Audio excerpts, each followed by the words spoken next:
What is it to be fully alive? What is it to be like really living? That is the question which is kind of posed, if you like, in a passage of John's Gospel, which we're looking at church this Sunday. It's John 17, 1-10. And Jesus talks in this one a lot about glory. And there's an interesting phase in which he's, in Jesus' words, he's saying, Father, glorify me as I have glorified you. So Jesus has got the glory, and then he passes the glory on. He says, and glorify them, because I have taught them everything. I know the words exactly are, all mine are yours, and yours are mine, and I have been glorified in them. I'm no longer in the world, but they are in the world. And so the torch bearers for the glory of Jesus Christ, the glory of God, are the church into whom John is living, with whom John is living. Now you need a little bit of background about John's Gospel. Remember, when we get the words of Jesus in John's Gospel, this is preached material. So presumably there are words of Jesus which start the ball rolling, and then John, the Gospel writer, thinks about it and thinks about it, reflects about it, preaches something, gets a response, thinks about it, reflects. And so it is definitely a shaping of Jesus' words into John's Gospel. And the context seems to be that John is in a small Christian community in somewhere in the Holy Land, maybe in Israel, and one which is persecuted, which is not liked by a lot of the people around who are Jews who do not recognize Jesus. But John, within that community, feels that there can be such love, such amazing relationships, that God's Spirit is with them. Now we're going to be thinking a lot more about the Spirit in a I beg your pardon. We're going to be thinking a lot more about the Spirit next week at Pentecost. But just think about what it is to be alive. And remember, John, when he writes about it, has met Jesus. For me, I believe the writer of John is maybe the disciple in some way. Maybe there's a community around him. But essentially, it's very, very close. And Jesus, imagine the life force which was in this person, who is both divine but in human form, and beyond anything. And he's encountered that and feels that he did indeed see the glory of God there. But then interestingly, he then says, and I can continue to see it in the people around us.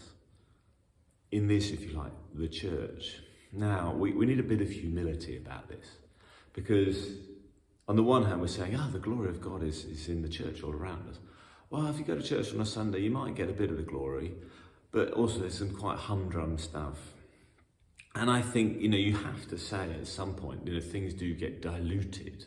And, 2,000 years on in an Anglican parish, maybe the glory of God is a trifle diluted on what it was when you were in the presence of Jesus, or you're in the presence of someone who'd known Jesus, that it was, in maybe 90 AD when they spoke about it.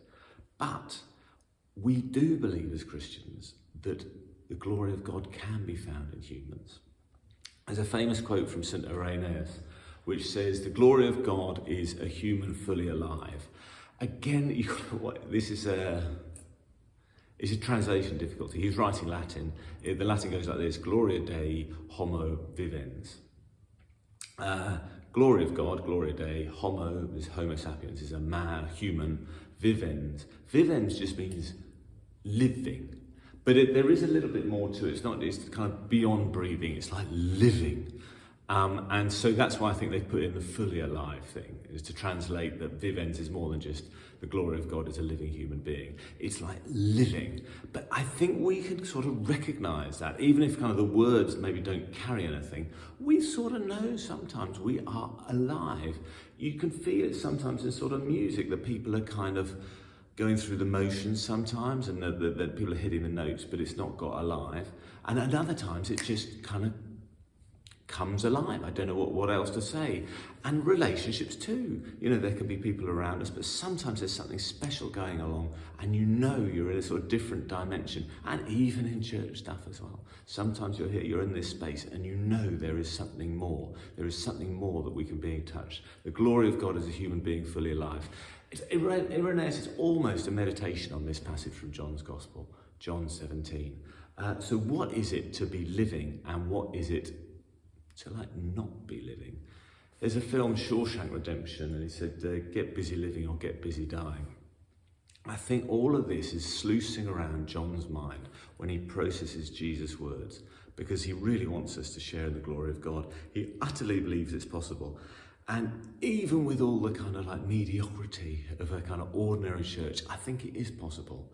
It is an extraordinary kind of life that Jesus points us to, and we still have access to, a being alive in a special, unique kind of way. And it is potentially extraordinary, and in John's words, glorious.